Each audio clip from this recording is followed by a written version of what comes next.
Hey, everybody. How are you all doing? It is March 14th, and this is our teacher meeting. And I know we have about 8 people here already. I assume a few more people will join us. I saw Jamie, and she is here from the most magical place on earth. Show us something Disney, Jamie. Oh, God. I'm back where it's quiet. So here we go. How about a Disney flower? That's great. Very nice. And y'all can turn on your cameras so I can see your faces if you don't mind. Let's go ahead and open in a word of prayer. Dear Heavenly Father, I just pray that you will give us guidance and that you'll give us wisdom and you'll give us support as we begin our meeting. Help us to engage in meaningful conversation as we discuss all of these things that are applicable to students and staff and all the teachers. Remind us that all we do, all we accomplish is for your glory as we love you and as we love other people. Thank you, Lord, for everything that you give us. In your name we pray. Amen. So how are you all? Are you good? I'm going to go ahead and share my PowerPoint so that you can see it. This is the teacher meeting. Can you all see it? Good. And I think it's week 25. Am I right on that? 24, 25? I thought it was 25. So it's a good, 24. Yeah, that's right. 25 is a better fraction. 24 is still good. How many of you are feeling like that? No, you guys are all shaking your heads. Are you all like calm, cool, and collected all of the time? We're going to be talking. Okay, that makes me feel a little bit better. We're going to be talking a little bit today about time management. You're all pretty much experts at time management. I just know that right now. But I do have some tips for you just in case you are not an expert. So we have a couple things that I want to go over. Jamie sent out a reader survey last 2 weeks ago, maybe. And I think somebody has their mic on. Can you check? Nice. Thanks. I didn't know if it was Disney music or not. And it was asking what your top 5 favorite novels are. And so she would really, really like it if you could all fill that survey out. It's for the Beacon. And if you don't have 5, you can fill out your top 3. Just 3 that you really, really liked, even 1, even 2. Yes. So if you can just click on that link and take that, it would make her extremely happy. Melissa is starting doing some conferences. I know that Linda went to a conference last weekend, and so conference season is upon us, and we are doing everything that we can to promote you guys as teachers and the academy. We're already at more registrations this year than we were last year at this time, so that makes me extremely happy. This weekend, this Saturday, is the last day for the current discount, so if you could spread that word. We have about 20% of our families, almost 20% of our families who are currently enrolled that are enrolled for next year already. So I think that's pretty good because we're drawing from kind of a small group, first of all, and then we're also drawing from an even smaller group for the people who have actually planned for next year and thought through what classes they want their kids to take and are ready to actually order. So I think that that looks really good. We have a lot of new families. How many people in here have gotten me their sell sheets? Have y'all gotten me your sell sheets? Yay! That makes me happy. These are listed on your products in the course catalog, and these are helpful for a couple of different reasons. One, if somebody has a particular teacher or a class that they'd like to share in a co-op, this is really nice for them to be able to print out and give. 2, I think Melissa's in here, and I'm going to have Melissa come on and actually say what she uses them for conferences. Hey, I was on in my car and then I just walked in the door so that I could. You want me to come back to you? I can come back to you. Yeah, can you come back to me because I'd like to actually disconnect my iPhone. Okay, no problem. Thank you. I want to show you about YouTube editing. So I know that most of you have sent me your cell sheets. Not a lot of you have sent me your 5-minute samples. And I think that it's a little bit daunting to think about going through the editing process and trying to find, 5 minutes where you're teaching and you're energetic and you're smiling and you're not um, playing a video or just doing a review game or something like that. So I'm going to walk you through that. Let me stop my share real quick. Let's see. And then I'm going to do a new share where I actually show you on YouTube what I'm doing. So let me know when you can see it. Give me a nod or something. Yes? Okay. Good. Okay, so first of all, and I'm not going to walk you through the process of creating a free YouTube account, but that is how you begin. And once you have that free YouTube account, here is where you go to upload a YouTube video. It takes a while. Depending on your internet speed, it does take a while. And let me just give you a word of advice. Don't just go pick a video and start an upload without actually having a little clip in mind that would work. Okay, because if you do that, you go through the upload, you watch all the way through the class. It takes quite a bit of time to do that. So have an idea in mind of where that 5-minute segment can be. And the more specific that you can be on the 5-minute segment, the better off you're going to be. So if you have I know that it's from 10:24 to 15:15, then you're going to be doing really well. Now, what you do when you get to your channel and you have it uploaded is you pick the video. This one happens to be Jen's Marine Science class. So really, I could play it, but I won't play it for you. And you're going to go down to this little button that says Edit Video. And you click on the Edit Video. Now, what you're going to do is you're going to click on enhancements, because what you want to do is get a little clip. And the YouTube, by the way, is much better quality than if you try to snag it off your quality or off your regular class. Okay, so once you have the video up there, you're going to click Trim, and it'll pull up this really nice little gauge down here. And you can fast forward it right to the spot that you want. Let's say we want 15:04. And then you can drag this to where you want it to stop. And again, this is where if you have that clip in mind, it's really handy to already have the times. It will save you quite a bit of time. But if you don't, you can always play the video as well. Once you do that, you click Done. And you're going to go Save as a new video. And then that video will show in your videos as you save as a new video. So it's pretty easy once you've actually filled out the process, or figured out the process, and figured out exactly what class you want to clip and what clip you have. Any questions about that? I have a question, Carrie. Sure. Can you hear me? Mm-hmm. Okay, so are you really looking for just 5 continuous minutes of us from an ordinary class? So of course we'd pick maybe, the tail end of a lecture before you go into maybe some discussion. But 2 things crossed my mind. I'm guessing with what you just showed us, with those editing capabilities, you can't just stop and start and pick up 3 different minutes from 3 different places. You're looking at a 5-minute chunk, correct? Yeah. Okay, and then second, can there be students then visible without us getting permission from them?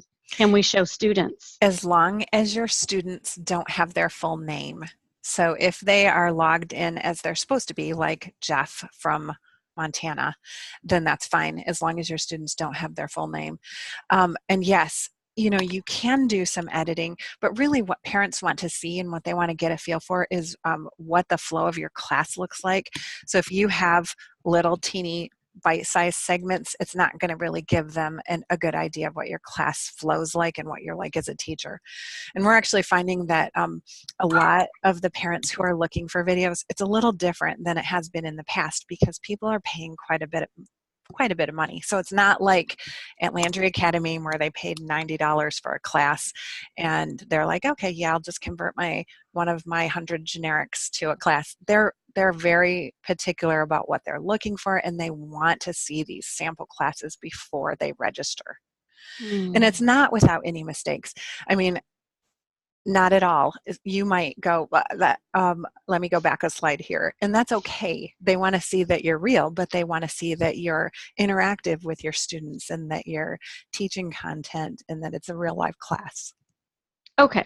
So in other words, it's better to really just take 5 minutes of real class than it is to say, get my husband to like edit a few little choice pieces.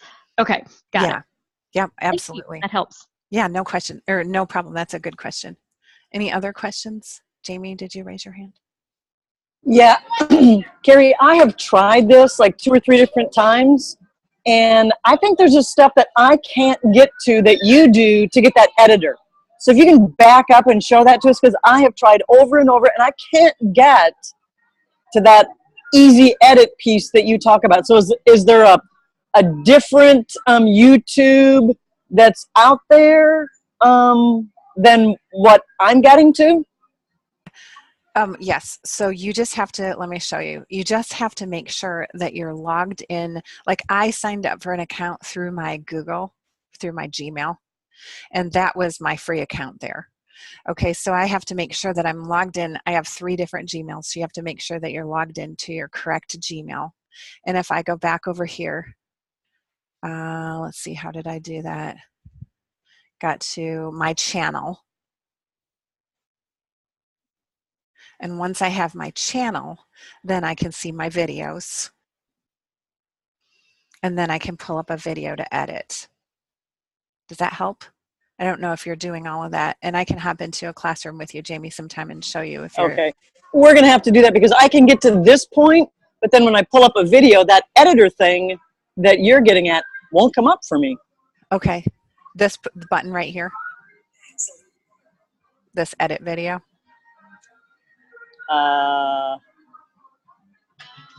Yes. Yeah. Okay. Mine looks totally different as well. Even my YouTube channel where it lists all of my videos looks different, but in my page where you have all of your your videos listed, next to each of my videos there's a smaller edit button. I don't have the same look that you do, but I was able to find my way through it eventually, but it definitely looked different. Okay. So it may, I don't know why it would look different for different accounts or different people logged in, but mine doesn't look anything like what yours is. So just kind of keep looking around for edit. Maybe the trick, I don't know. Right. And like I said, Jamie, I'm so happy yeah, to happen. Okay, good. Yeah, because that's what I've done, Chris, but you said you found it somewhere on there? Yeah, I went to something called, I had to go in and actually tell it I wanted to go to the Creator Studio. So when I first went into my YouTube account, all I saw was, okay, here's my list of videos. But then I had to pick or choose. The option I chose was to go into the Creator Studio. And that's when all of a sudden I could see an edit button on my videos.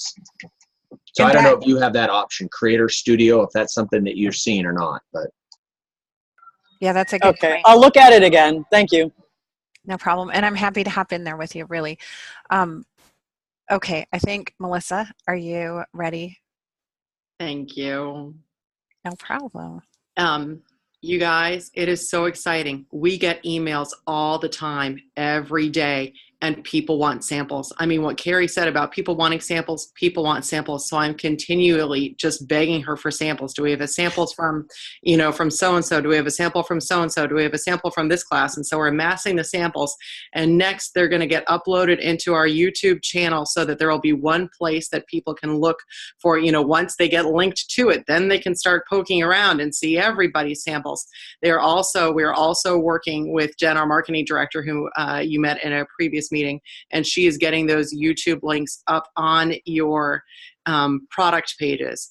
Additionally, we are taking all of these sell sheets that you guys have worked so darn hard on, and we're getting them up on those products. And what you'll see is I've learned now to convert PDFs into JPEGs. I originally thought that I had to do like converter to MP3, and I had to find like an online converter of PDF to JPEG.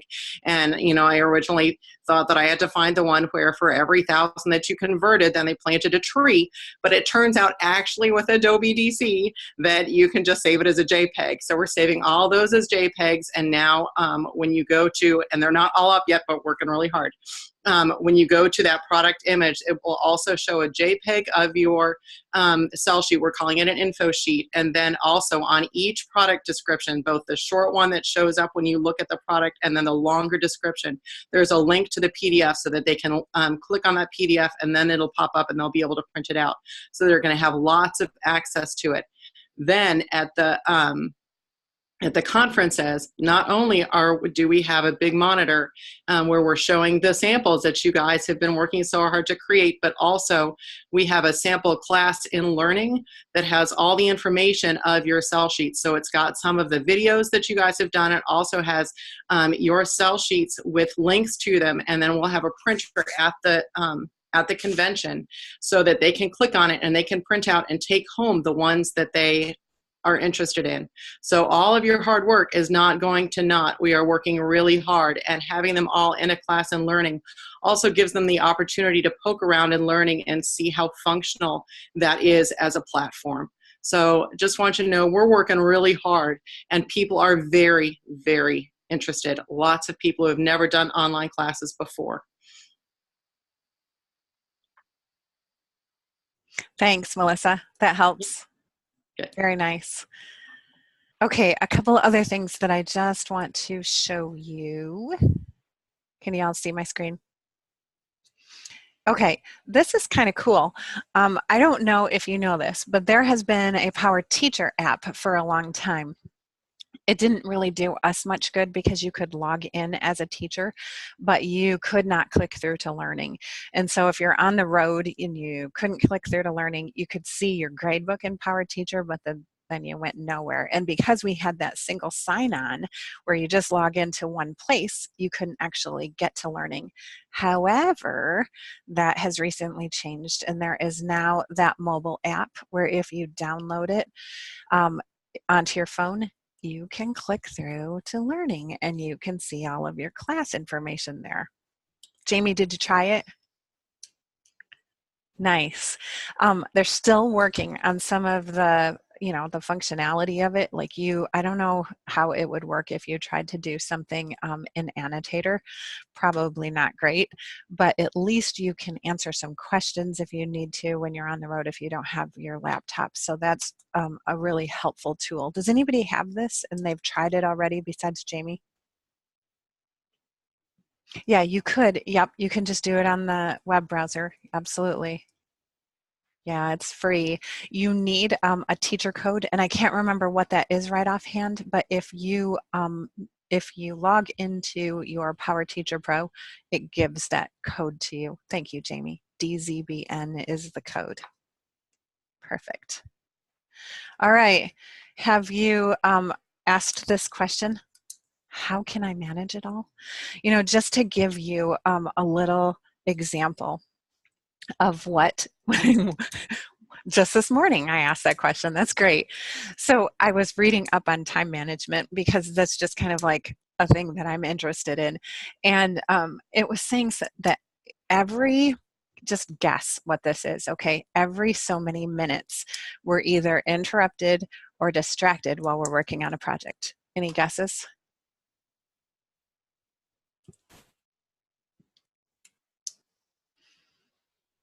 Yeah, every 3 minutes, we're either interrupted or distracted on a project.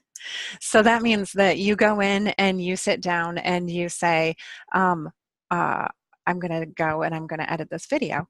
And then someone comes in and they ask you a question and you answer it. And then you ask another question, asked another question and you answer it. And then you click away from the video because you're getting tired of waiting and the video stops loading while you were on Facebook. And then you have to go to the bathroom and then you think, what is the weather supposed to be like tomorrow? And do I maybe need to order some short sleeve shirts or, something like that? And it's not just interruptions, but it's just those kind of distraction things that go through your head and stop you from completing a task. You guys experience this? Have you seen this before?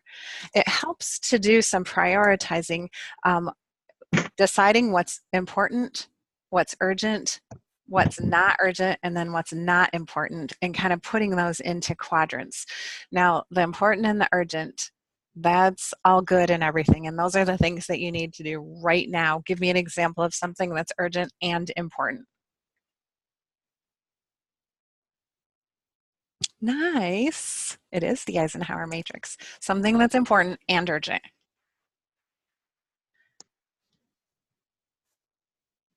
Any ideas?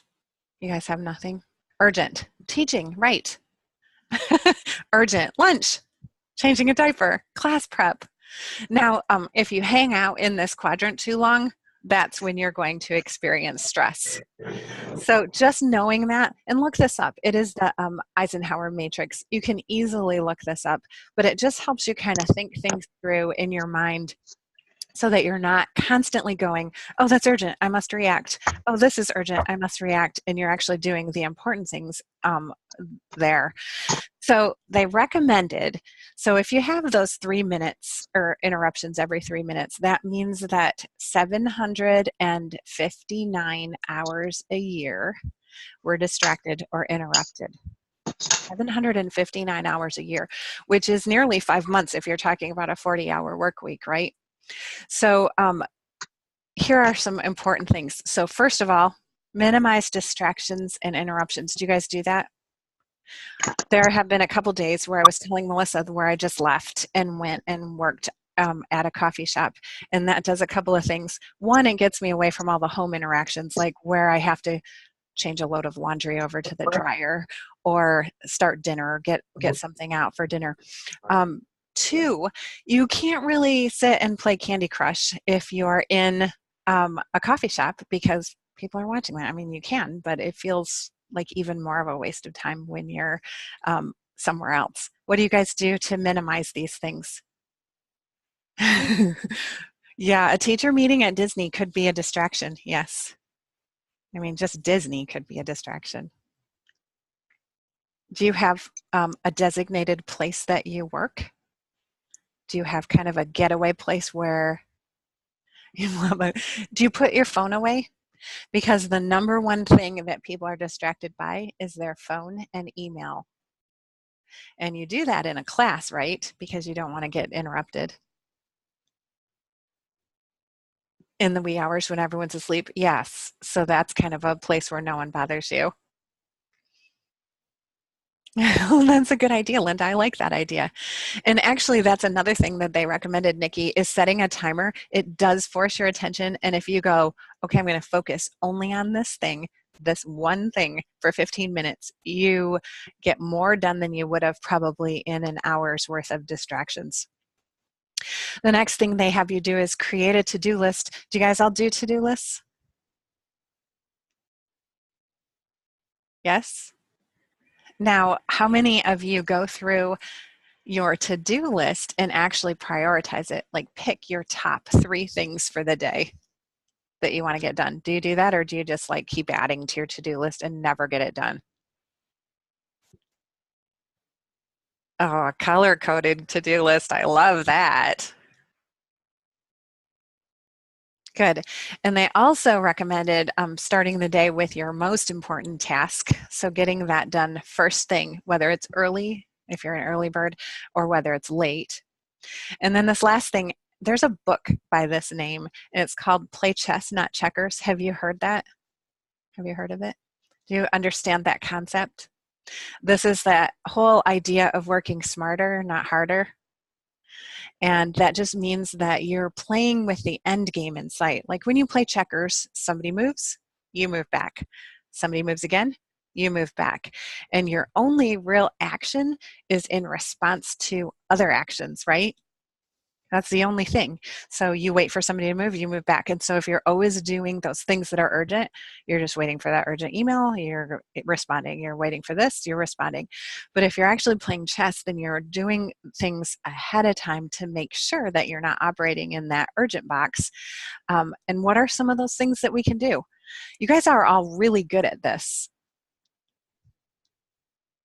What do you do in your classes so that you're looking at your end game and not burying yourself in the details of your work?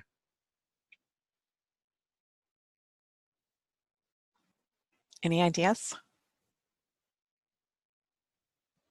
Your PowerPoints, you go by the slides. Good. What about for your grading? And you can come on mic if you've got a fantastic idea for grading. I know Chris does a lot of this.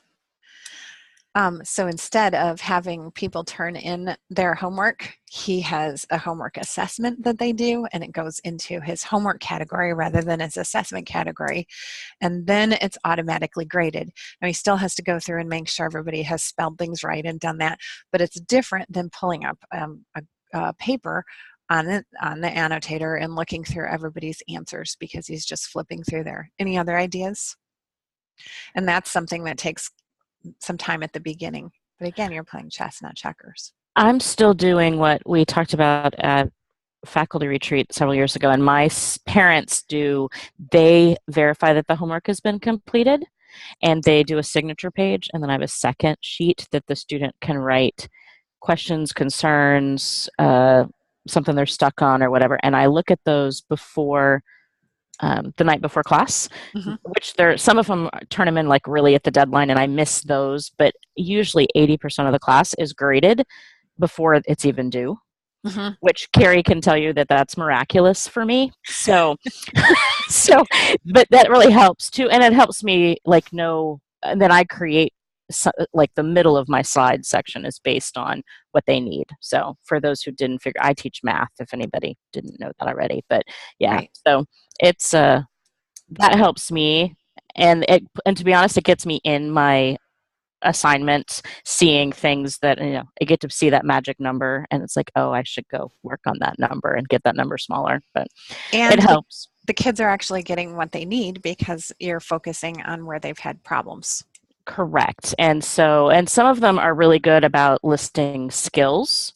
So they'll say, I can't balance the chemistry equation. Instead of saying, number 8, they do the skill that they need help on, which I really encourage. So, and then I go over those skills, either the exact questions or general skills, and make sure I cover them in class. So it helps. Great. Anybody else? So,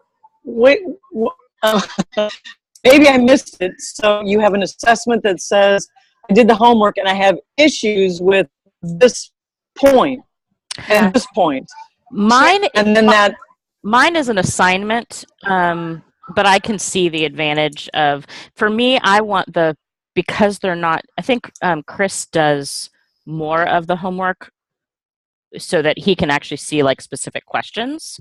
But mine are doing so many questions in a week that I will say for calculus, I've moved almost all the homework through an official like college level math tool that they use called WebAssign.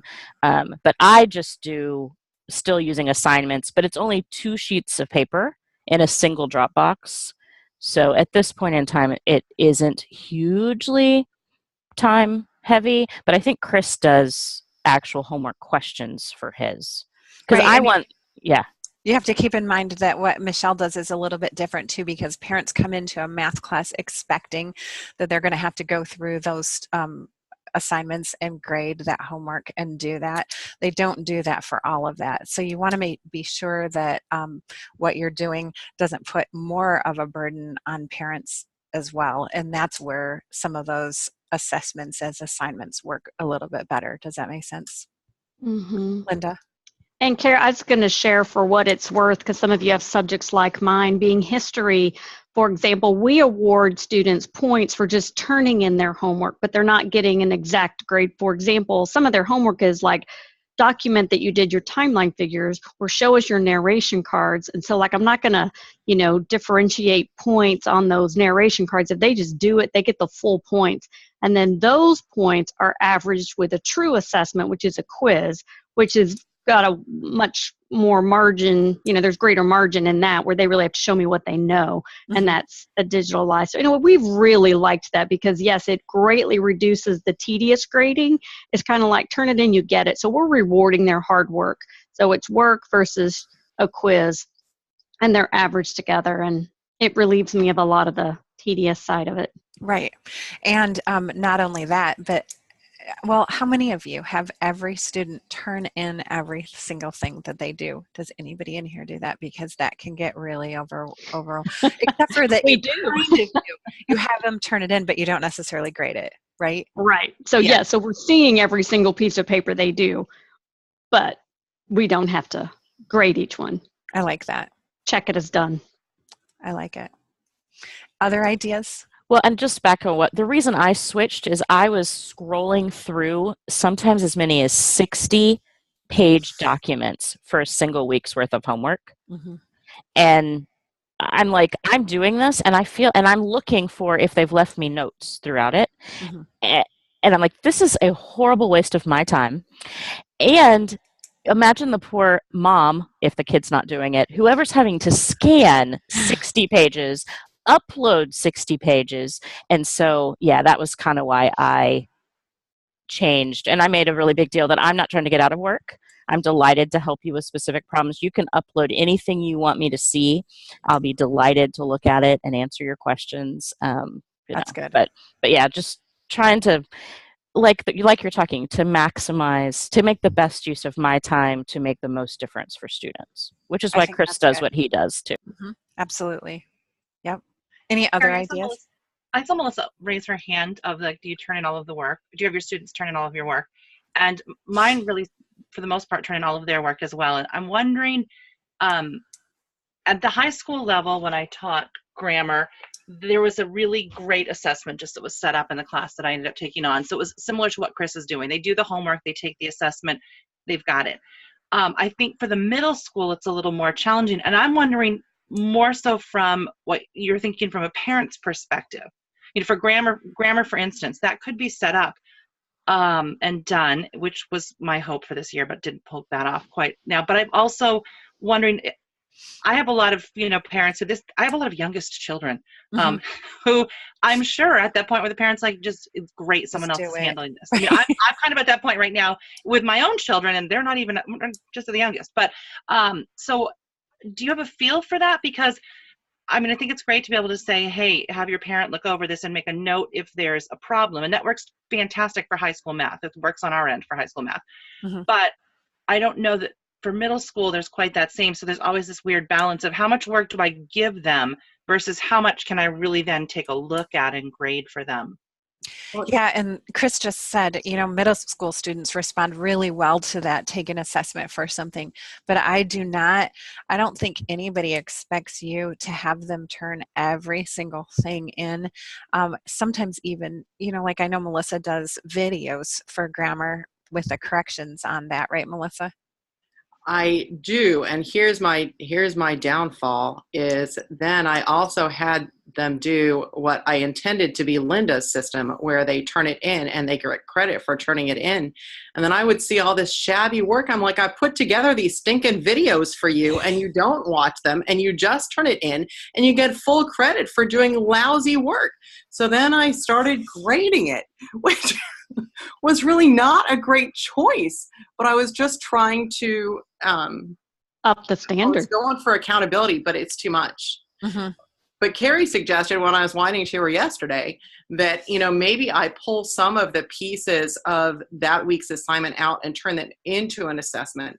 So instead of the whole thing is just kind of like spot checking with something that can just be an easy assessment. And my middle school geography class is set up where there's this great workbook that they go through, and the whole thing is just assessments.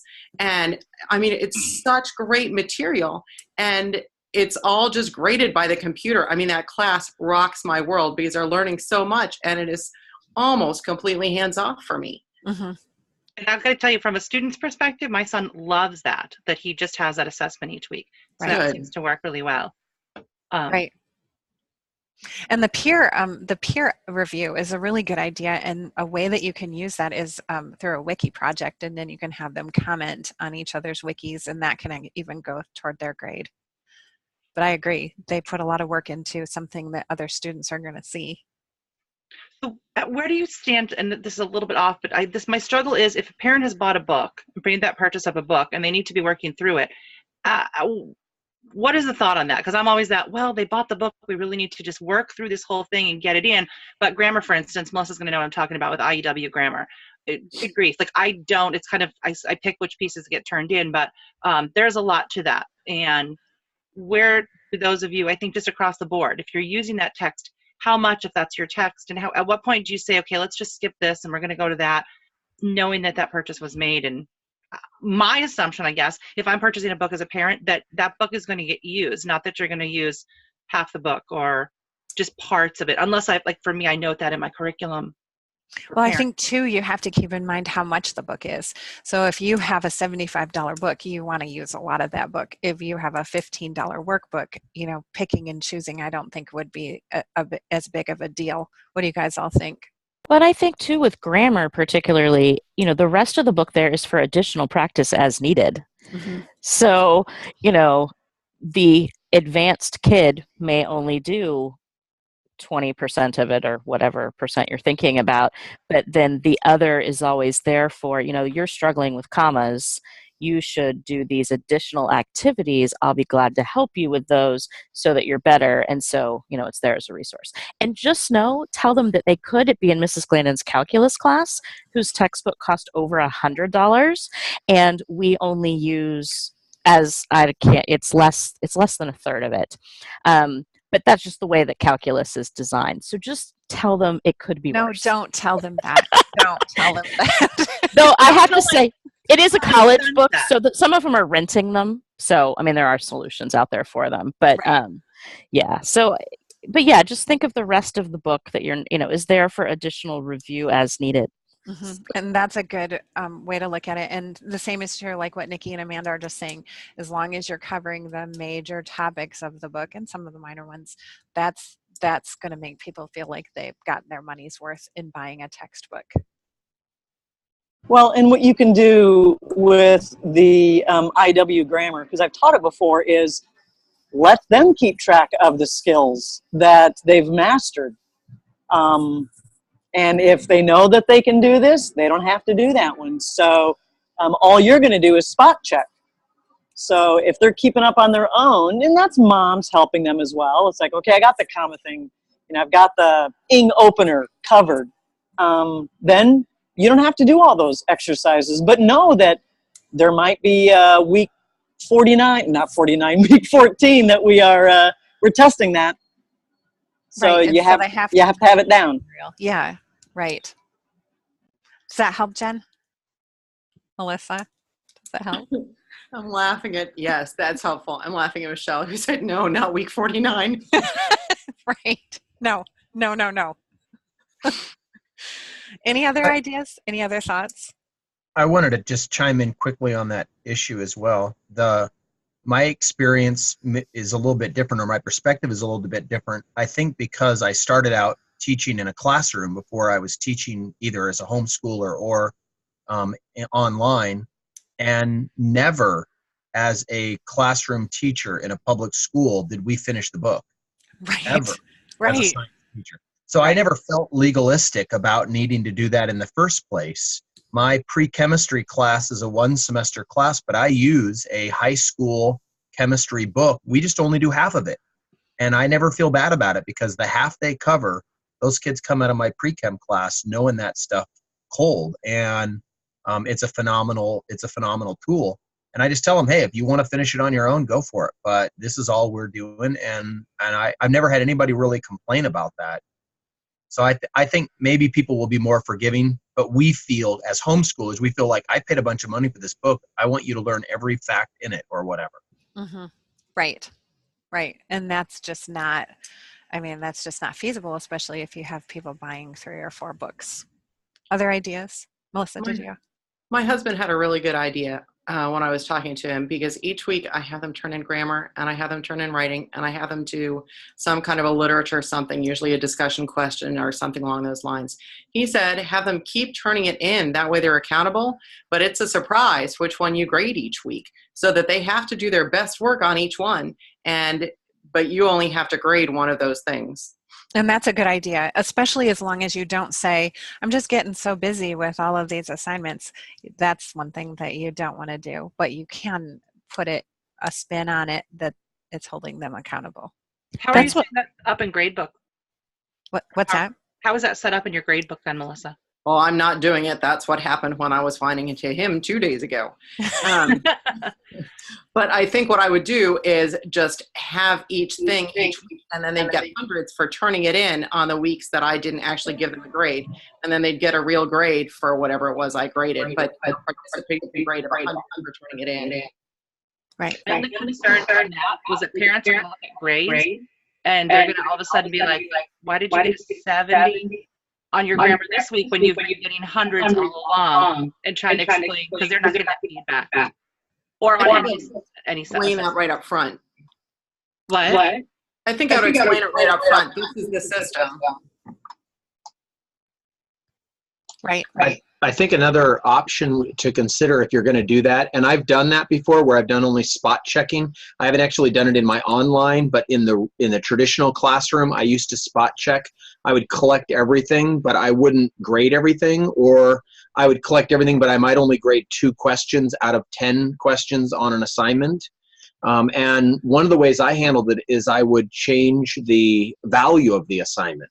Mm-hmm. So something that I'm doing all of the grading and giving you all the feedback is worth more. Something that is just I did it is worth less. And you can do that in the learning system by either having a category and doing category grades. You can say this is only 20% of your grade, but every assignment's worth 100 points, so that you don't get into that confusion of how much is 8 points worth or whatever. And then it doesn't, their whole grade isn't too much based on things that you didn't actually read. Yeah, I agree. And as long as you are laying these things out at the beginning, you probably don't want to change things now that we're on week 24. But if you're laying it out at the beginning and you're saying, these are the assignments that I'll spot check, these are the assignments that your grade, and this is how your grade is based, I don't think that parents would have any problem with those expectations. You could do a single Dropbox too for the writing and the grammar and the third thing, vocabulary. And then, so it's a single Dropbox, and then and teach them how to label them. Good luck with that. Teach them how to label them, and then you just go through and look at just the vocabulary that week. So it's a single Dropbox and a single grade. And then you could put a note in the grade book that this week, surprise, it was vocabulary. This week, surprise, it was writing. And then that's a great idea. Mm-hmm. That is a good idea. Very good idea. And then that also reduces the number of those ungraded assignments hanging out there just because you didn't click through on the assignment that wasn't the one you graded. Mm-hmm. Right. Other alternative to that, Melissa, too, for middle school, I'm realizing, as I said, that you can give a 0. You can check the allow students to turn in online, not have it go to Power School for any grade, and have a separate category that you create of week 24 classwork. Mm-hmm. You'd have to flip back and forth between 2, but that way you could just pull up the one box of vocabulary, grade it, and stick that grade in there, but you wouldn't have to put that grade percentage or points in there for any of those assignments. That's true. Yep. That's a great idea. I do that for that WebAssign I was telling you about. I have just a place that's a grade with they don't turn anything in, because I pull those manually from the other online tool into Power School, and I just have a box where they don't turn anything in. So, yeah. Well, I really feel like this is going to be something that maybe we should even set up a discussion on the teacher page, because you guys have all of these ideas, and we're coming up on the end of the year when you can kind of go through and you can reformat brainstorming for the win. Exactly. Reformat anything that you need to for fall, so that you're not stressed out and overwhelmed and constantly playing checkers instead of chess. So I'll set up a discussion on there. And I'd like to see everybody's responses because I think that that's fantastic when we can all give ideas. Anything else before we close? I know people are getting ready to eat dinner. Totally off subject, Carrie, but if you talk with people at Zoom in terms of them accommodating teachers, Yes. still, I love the setup of a student far more than I like the setup of a teacher. And if there's any way as teachers we could get a similar setup, I would love to have that. So if you send me some specifics, we actually have a new representative that I've been meeting with and giving them ideas for different things that they'd like, because they are actually focusing more on, they're actually focusing more on education rather than just the business world and meetings, and they really want to be accommodating for classes and people that are in our situations. So yeah, if you have some specifics, please send them to me. Chris just finished lunch, so he's good. All right. If at any time, this was the last thing.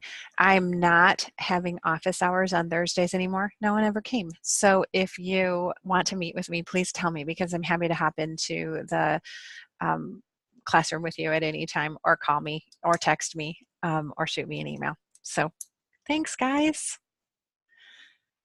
I'm going to stop the share.